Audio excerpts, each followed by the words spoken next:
የመጨረሻ ወርዴ የመጨረሻ ቃሌ ብነግራችሁ ማለት ነው ማንኛውም ምድራዊ ኃይል ቢመጣ የሶሻል ሚዲያ ጋጋታ ቢንጋጋ እኔ ወርቁ አደራ ልጅ ማለት ነው እግዚአብሔር ምስክሬ ነው ብዙ ከሞት የከፉ ቀኖችን ስላለፍኩኝ አላቆምም ስራ። ታዋቂዋ ባለሀብት በረከት ገበሬዋ በአሁኑ ሰዓት በኔዘርላንድ ወይም ሆላንድ ተብሎ በሚጠራው ሀገር ላይ እንደምትገኝና ከሀገር ሸሽታ በጠረፍ አርጋ ማምለጧን ተገልጿል።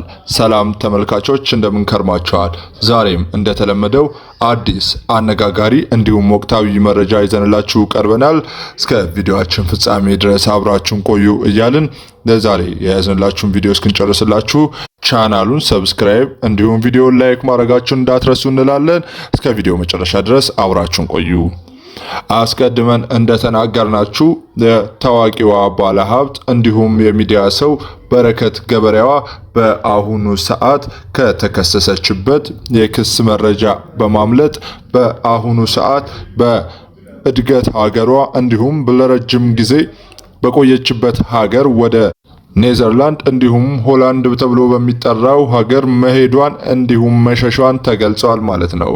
እንግዲህ ተመልካቾቻችን አስቀድመን ባለፉት ዜናዎቻችን ላይ እንዳሳወቅናችሁ መጠን ታዋቂዋ ባለሀብት በረከት ገበሬዋ በአሁኑ ሰዓት በፌዴራል ፖሊስ ከፍተኛ የሆነ ክስ እንደተመሰረተባት የሚታወቅ ነው።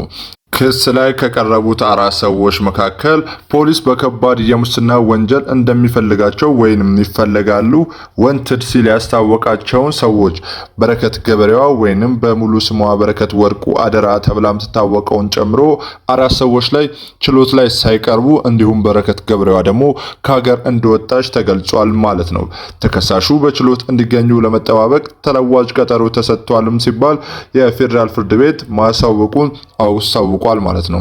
የፌዴራል ከፍተኛው ፍርድ ቤት ልደታ ምዝገባ 3ኛ የሙስና ወንጀሎች ወንጀል ችሎት በገበያ ላይ የነዳጅ እጥረት እንዲከሰት አድርገዋል የተባሉ የኢትዮጵያ ነዳጅና ኢነርጂ ባለስልጣን ምክትል ዋና ዳይሬክተርና የኢትዮጵያ ነዳጅ አቅራቢ ድርጅት ዋና ዳይሬክተርን ጨምሮ በከባድ የሙስና ወንጀል ክስ የተመሰረተባቸውን 13 ግለሰቦች ላይ የቀረበባቸውን ክስ የመቃወሚያ ለመስማት እና በመዝገቡ ከ6 እስከ 10ኛ ተከሳሾች መቅረብ ለመጠባበቅ ለዛሬ ግንቦት 10 ቀን ቀጠሮ ሰጥቶ ቢሆንም የፌዴራል ከፍተኛ ፍርድ ቤት ልደታ ምድብ 3ኛ የሙስናና ጉዳዮች ወንጀል ችሎት የቀረበው ይህን ክስ መዝገብ ተከሳሾቹ ስልጣናቸውን አላግባብ በመጠቀም ሀገር አቀፍ የነዳጅ አቅርቦትና ስርጭትን ከፍተኛ ችግር ማድረሳቸውን አመልክቷል ብለዋል ማለት ነው። ተጠርጣሪዎቹ ከመመሪያ ውጪ የነዳጅ ግዢና አከፋፋይነትን ፍቃድ በመስጠት በመቶ ሺዎች የሚቆጠር ሊትር ናፍጣ በኮንትሮባንድ እንዲሸጥ በማመቻቸት እና ከጅቡቲ የሚመጣን ድጎማ የተደረገበትን ነዳጅ ከቁጥጥር ውጪ በማድረግ ተወንጅለዋል። በዚህም ህገወጥ ተግባር ምክንያት በመንግስት ላይ በ10 ሚሊዮኖች የሚቆጠር የገንዘብ ጉዳት የደረሰ ሲሆን ከ1.9 ሚሊዮን ሊትር በላይ ነዳጅ ለታለመለት ዓላማ ሳይውል እንዲባክንና የነዳጅ እጥረት እንዲባባስ በክሱ ተዘርዝሯል ማለት ነው። የፌዴራል አቃቢ ህግ ግለሰቦቹ በዋና ወንጀል አራጊነት በልዩ ወንጀል አራጊነት ስልጣንን ያለ አግባብ በመገልገልና የመንግስትን ስራ በማይመች አኳኋን በመምራት የወንጀል የከሰሳቸው ክስ ችሎቱ መርምሮ የተከሳሾችን የክስ መቃወሚያ ለመስማት ለዛሬ የቀጠረውን ችሎት የተከሳሾች የክስ መቃወሚያ አድምጧል። ችሎቱ በክስ መዝገቡ ከ6 እስከ 10ኛ ተከሳሽ የሆኑ አቶ ጌታቸው አሞኘ፣ ወይዘሮ በረከት ወርቁ፣ አቡሽ አየለና ይልቃል የኔ ሰው መቅረብ ለመጠባበቅ ለዛሬ ቀጠሮ ሰጥቶ የነበረ ቢሆንም ተከሳሾቹ በችሎቱ ላይ ሳይገኙ ቀርተዋል።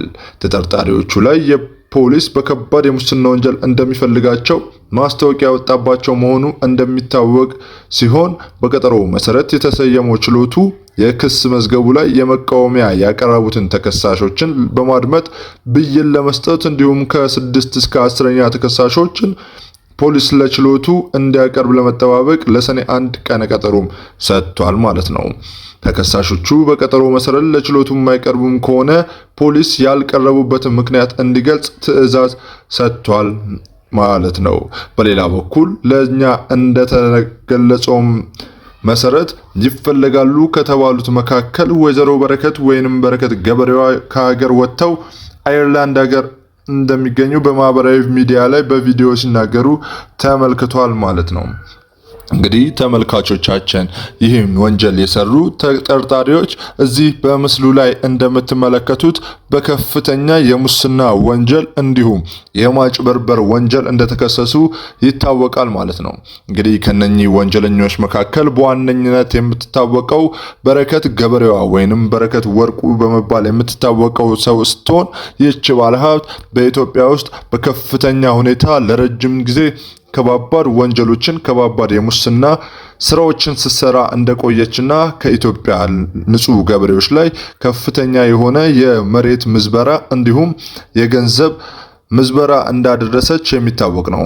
እነኚህ መሬቶች በመመዝበር እንዲሁም ከልዩ ልዩ ባለስልጣናት ጋር አብራ በመሆን ከኢትዮጵያ ገበሬዎች እንዲሁም ወጣቶች እንዳይሰሩበት የተባለውን መሬት እንዲሁም የኢትዮጵያን ሀብት የሆኑ ልዩ ልዩ እቃዎችን ለሌሎች ባለሀብት እንዲሁም ለውጪ ሀብታሞች ለዲያስፖሮች በገፍ ስታስረከብ እንደነበረ ተገልጿል ማለት ነው።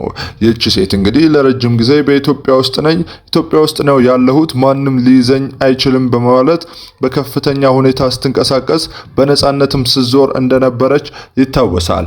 እንግዲህ ይህች ሴት ለረጅም ጊዜ በኢትዮጵያ ውስጥ በነጻነት እንደፈለገች እንዳሻት ወንጀሎችን ስትሰራ እንደቆየችና ከነኚህም ወንጀሎች መካከል የሙስና ወንጀሎች በሰፊው ተጠቅሰውባታል ማለት ነው።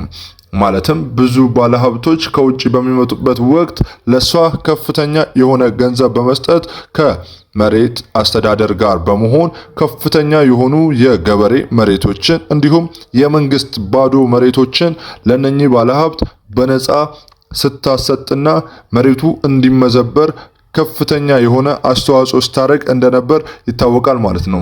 እቺ ሴት እንግዲህ በኢትዮጵያ ውስጥ እኔ ብቻ ነኝ ኢንቨስተር፣ እኔ ብቻ ነኝ ታዋቂ የሆንኩ ሴት ኢንቨስተር በመባል በሚዲያዎች ላይ ከፍተኛ የሆነ ድርጊትን ስትሰራ እንደነበር የሚታወስ ነው። እንግዲህ በረከት ገበሬዋን ላይ ከፍተኛ የሆነ ወንጀል በማስነሳት ታዋቂ የሆነው ቲክቶከር ወይንም በሚዲያ ስሙ አዎንታ በርሲሳ ሲባል የሚታወቀው ሰው በከፍተኛ ሁኔታ የሷን ወንጀል ለማጋለጥ ከፍተኛ ርብርብ ሲያደርግ እንደነበረም ታውቋል ማለት ነው። እንግዲህ ተመልካቾቻችን ይህች በረከት የተባለችው ሴት በከፍተኛ ሁኔታ በመንግስት ላይ ከፍተኛ የሆነ የወንጀል ስርቆትን እንዲሁም ለወንጀል ሰርታም ጠፍታለች ሲባል ተሰምቷል ማለት ነው። እንግዲህ ተመልካቾቻችን እዚህ በምስሉ ላይ በሰፊው የተገለጹት ሌሎች ቀደም ሲልም ስማቸውን የገለጽንላችሁ ሰዎች በስማቸው ወይንም በአካል የምታውቋቸው ሰዎች ካላችሁ የፌዴራል ፖሊስ ባወጣው መረጃ መሰረት ለነሱ ያላችሁን መረጃ እንድትሰጡ እንያሳሰብን ዛሬ የያዝንላችሁን መረጃ በዚህ ላይ እንቋጫለን ማለት ነው። እንግዲህ ለቻናሉ አዲስ ከሆኑ ይህን ቻናል ላይክ፣ ሼር እንዲሁም ሰብስክራይብ ማድረጋችሁ እንዳትረሱ እንላለን። ቸር ቆዩ።